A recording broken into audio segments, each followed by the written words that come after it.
Welcome to the In the Money Players podcast for Saturday, October 25th, 2025. We've reached closing day at Keeneland. It's a quick meet. Oh, it doesn't always feel that way. For me, it does. And I'm sure for Jonathan, it does as well. Nick Tammaro here, joined by Jonathan Kinchin to go over this closing day pick five, which includes a couple of graded stakes. And luckily, Jonathan hit the button to start the recording here. Otherwise, he and I were just going to sort of awkwardly look at each other for quite some time. Yeah, I've done worse. Yeah, we've shared a hotel room together. Any worse than this? I think one of the more harrowing things I've seen was you coming back when we were trying to leave Vegas, and me desperately trying to get you out of the Venetian, and you saying, "I have to bet this money," and putting $1,000 on black at the roulette table, and me saying, "Jonathan, we need to leave." You lost, and you looked at me and said, "Okay, I'm ready to leave." So it's absolutely one of the funniest things I've had happen, and it was like 4:00 in the morning too. We had really early flights that day. It was very funny, but. Yes, getting back to a very fun 2015 where you went on your escapades. We really went on them, and you won the NHC Tour. So, yeah, a lot of fun. Good reminder that we knew what we were doing at some point, right? Whether it's panned out or not. But here we are at closing day at Keeneland. And, Jonathan, there are three stakes in this sequence. And we begin with one of them, the Bowman Mill. You were talking to me a little bit offline about some of your thoughts on this. We've got a couple of Wesleys. It's my understanding he's not going to run outfielder because he did pre-enter him in both the Breeders' Cup Juvenile Turf and the Juvenile Turf Sprint. But it's Wesley, so you never know. What are your thoughts on this opening leg? Yeah, I mean, there's also the argument that maybe he was trying to take a look to see what they look like. And he looked at both of the races and thought they both probably were a little bit tougher than they wanted. And then they entered here. I don't know. When it comes to Wesley, you never really know exactly what he's going to do. My decision, at least today, while we look at these races, is I'm going to single whichever one is left. I don't think he'll run both of them. I think whether it's going to be Hartley or outfielder, they'll stay in there. I'll single A whichever Wesley Ward runner stays in. If they happen to both be in there, yeah, great. I'll use them both. And then I'll use Gallivant as a B, who I thought ran well last time for Ben Colebrook, first time out, and one that could take another step forward. But I just felt like the other two made a little bit more sense to me. Hartley being a little bit faster, outfielder being a little bit more experienced. No spun DMC for you, huh? No spun DMC. I'm going to try to beat that horse. Yeah, I really thought this was a fascinating race. And one of the things that I thought was really most interesting about it was, they bet heartily last time like that race was over. And that was a full field. For him to touch 88 cents to the dollar on debut, I think the dipshit morning line maker made him like 3-1. Which was obviously nowhere near where it needed to be. And people don't understand that that's actually a way bigger miss than making a 4-1 shot 10-1. But yeah, they bet him like crazy. I don't love the rail for him. Spun DMC's funny, right? Because he went off 12-1. You wonder how much Randy Morse and Jane Elliott had to do with that. And now he gets IRAD, where the money is just pouring in on IRAD. And obviously, without engaging in any kind of conversation about it, our friends with algorithms hone in on good human connections very, very well. And I think IRAD is getting a lot of that money. Understandably, he's winning at a 20+% clip. Yeah, I probably would use them equally. I do like the race Gallivant ran. I wonder, though, if Spun DMC is just a perfect fit for IRAD because he can sit a little bit off the pace as he did last out on debut. But I think I would probably use every bit of the 1 and 5 and probably sprinkle in the 6 where I could. That was a fast race from a buyer speed figure standpoint, but you break it down, some of the internal fractions, they were on the slower side. And I wonder how much that may have contributed to them really sprinting home. But nonetheless, a really fascinating way to kick off the sequence in the Bowman Mill. That's race 6 at 3:40 Eastern time. Let's go to race 7, which is 1 1/8, 2 other than for fillies. The 3-year-old fillies actually going this trip. And I'll start off, Jonathan, by saying I wish I could have a contract that stated that Paris Lily was going to the lead, because if she does, I don't think she can lose. I think she's capable of clearing this field very easily. I like this scenario of getting back to a non-stake, getting Lasix back on. Irad just really isn't the most aggressive rider, but he's been very heady at Keeneland thus far, and I think has picked up on when he could have a potential pace advantage. And I liked her mainly because it feels like her main rivals are horses that want to do their best running late, probably quick kick more so than Sweet Seraphim. Each of them are going to give up a ton of ground to this filly in the opening stages. The fact that Irad is on Paris Lily in what you would expect to be a bit of a Gaffalione situation, I thought was probably Brendan reaching out for who he felt could be the best available. Yes, it is a horse that I'd probably have to include a little bit on the outside, just because Brad Cox obviously is winning at a tremendously high percentage as usual. And this horse did take a clear step forward last out on the dirt, albeit in an off the turf race, but the field still stayed together pretty well. So I would mainly be 6 and 8 in here. Did you have anybody that really stood out to you? Yeah, I'm gonna look. You'll see my opinions a little bit later, are a little spready. So I felt like this early part of the sequence, I had to be a little skinnier. I'm gonna single A. Yes, it is. It's not a warm and fuzzy feel, but I do like the outside draw for this horse.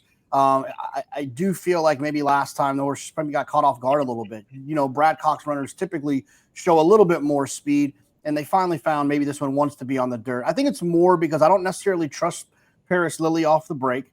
I'll use her as a B horse.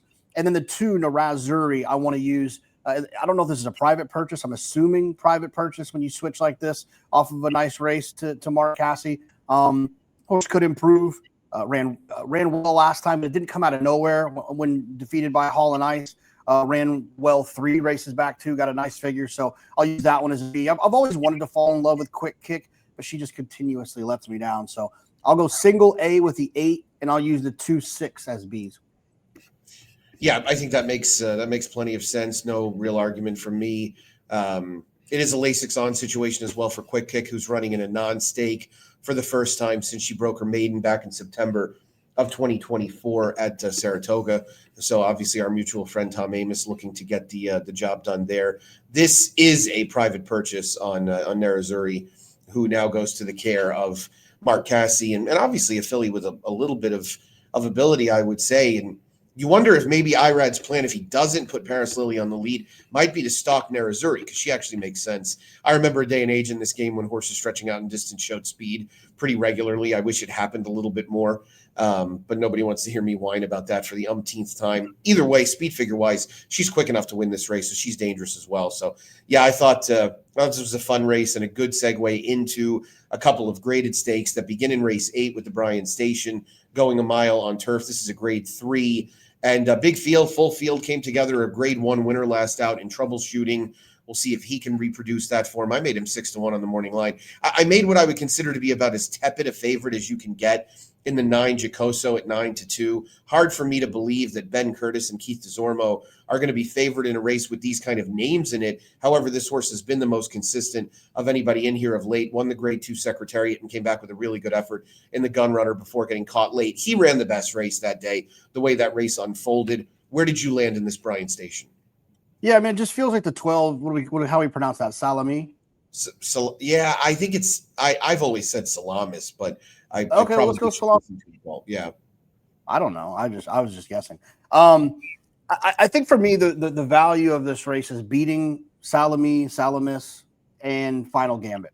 Like you mentioned, the name recognition those horses are going to take. They are no better on paper, more consistent, more trustworthy on paper than like 5 of these other horses.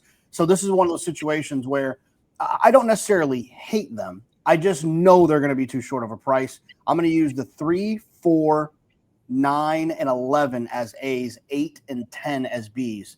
3, 4, 9, 11 is A's, 8 and 10 is B's. I'll talk about the 11, Plensa, to the outside, who, you know, a lot of times you're going to see these horses that have nice races at Kentucky Downs or bad races at Kentucky Downs. It's kind of like that old Vegas thing. You know, what happens in Vegas stays in Vegas. Sometimes what happens in Kentucky Downs stays in Kentucky Downs. I think that can be for the good or the bad. This horse ran well there, but also if you look a little bit deeper in the past performances, the horse ran well basically in every start, wherever they've run. Plensa has run well. I don't love the outside draw, but for a horse you know is going to come rolling late, I've got no problem with that outside position. Shouldn't lose too much ground. And then the 3, Antisocial is the other one I wanted to mention. One of those situations where you can kind of forgive the performance at Kentucky Downs, right? It just like felt like maybe that was too short. Maybe a little bit longer will be better. And then, you know, like you mentioned, the 4 troubleshooting, I wanted to make sure I have. So I'm going to spread a little bit here, trying to beat the 5 and the 12. Yeah, I like it. I think you kind of have to. And then obviously, Final Gambit is a horse that is going to take money that I want no part of. There's no way he's getting there at a mile in a race with a kind of a murky pace situation. And quite honestly, I mean, this horse has just robbed everybody every time he's run of late. He didn't really take much money in the Nashville Derby, but still, his involvement in that race was just incidental, more or less.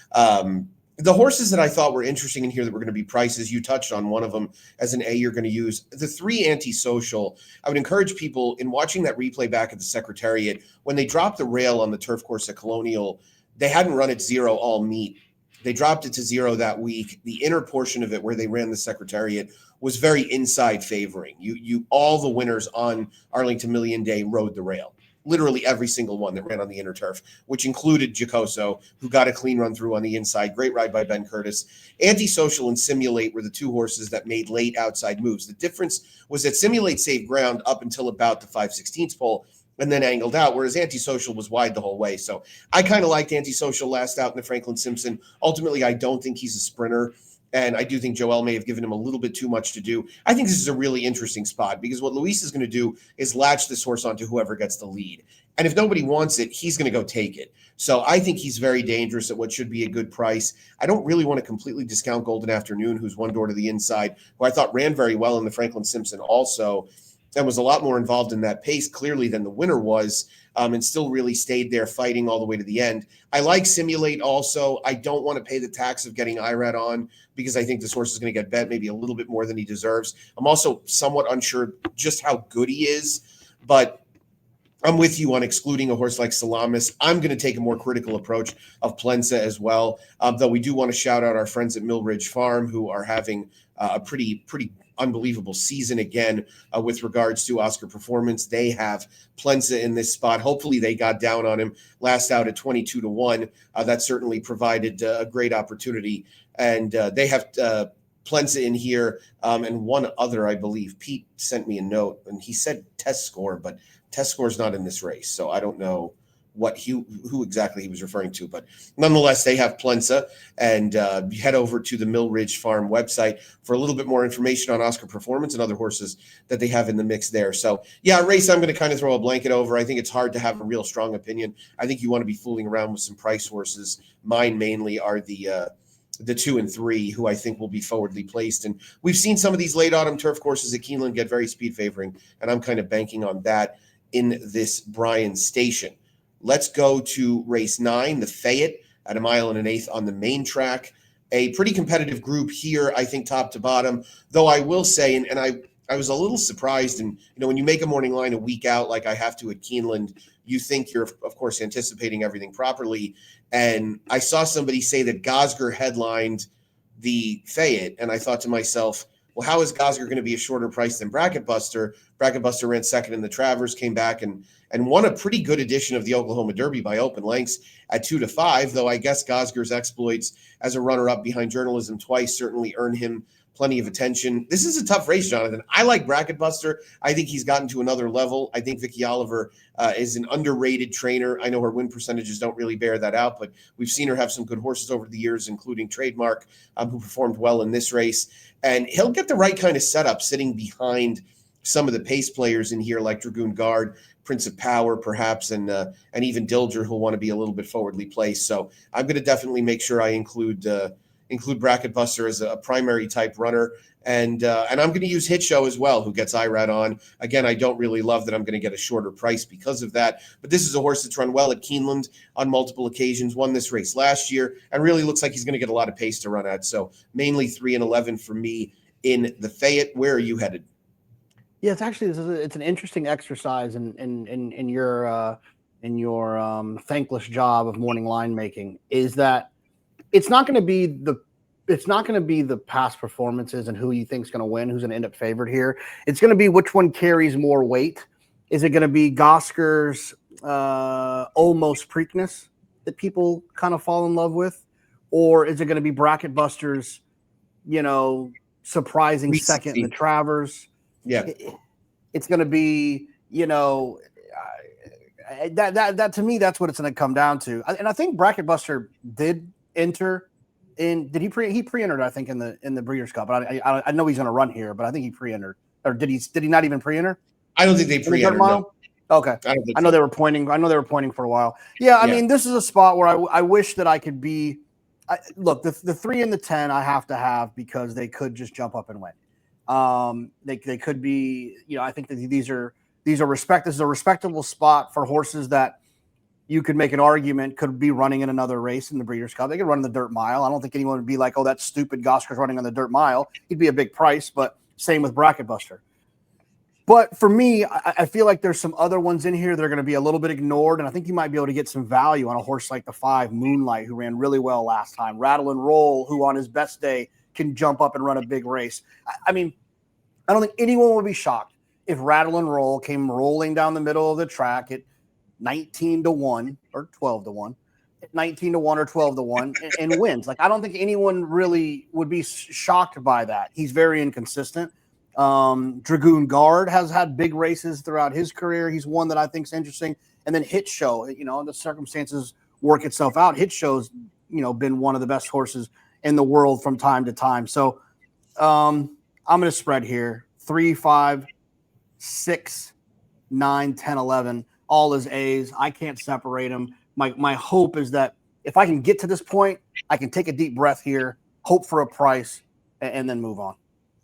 Yeah, I think it's a totally fair approach. I mean, I think the only horse that you're including that I would probably take more of a stand against is Dragoon Guard, just because of the price. And he's underperformed to an extent in graded stake races. I know he won the Indiana Derby and the West Virginia Derby, but those races don't really hold up to scrutiny at the end of the day. He did come back really and run his a better race last out than he had in his 2 prior 2025 starts.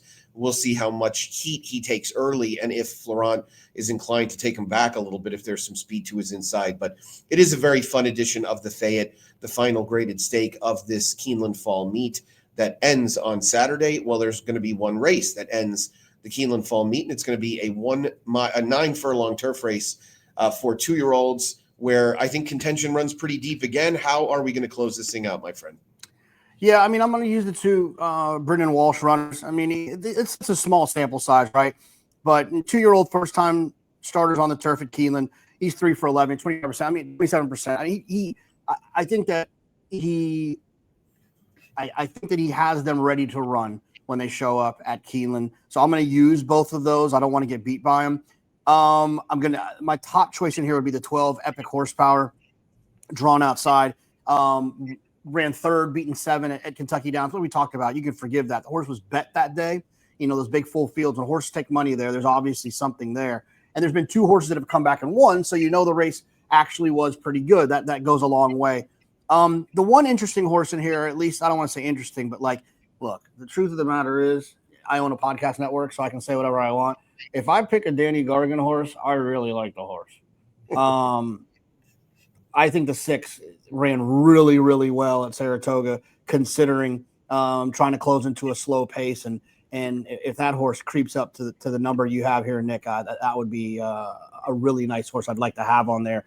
My top pick's going to be the 12 because I can't stomach picking the 6. But if the 6 was trained by someone else, I pick it.